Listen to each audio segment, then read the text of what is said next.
Hi everyone, it's Tish with Naptime Creations. Welcome back to my channel. Today we're going to be making this beautiful glitter crescent moon, so let's jump in and get started. I'm going to be using the Liquid Diamonds casting resin today. That resin is a 2-to-1 ratio resin. I mix it up off camera and I let it sit for 30 minutes and check it out. Look at how crystal clear and bubbleless it is. That resin, the Liquid Diamonds, is great for projects like this because you don't really have to babysit it like you would with a thicker resin. So I added about a tablespoon of this beautiful peacock sparkle holographic glitter from Laura's Art Corner to my resin, and I'm just filling up my mold. This is a super simple and easy project. This mold holds about 2 ounces of resin. I like to pour really slowly at first and then kind of just let everything settle into the grooves and then add a little bit more if I needed to. And I didn't even have to add any heat. There were no bubbles.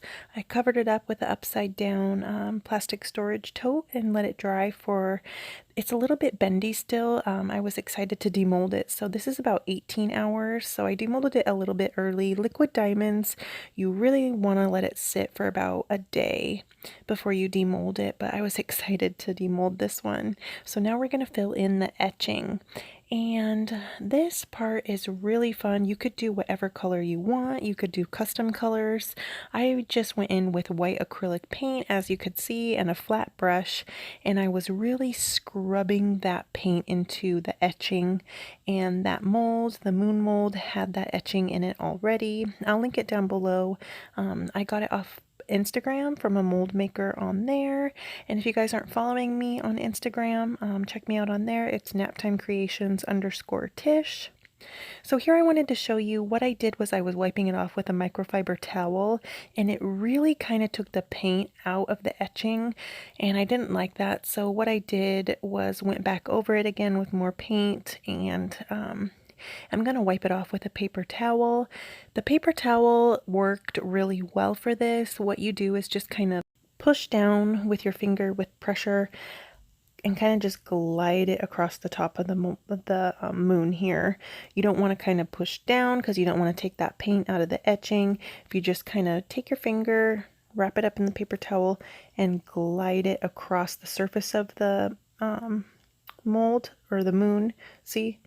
It just comes right off, and the etching, the white etching, stays in place with your acrylic paint.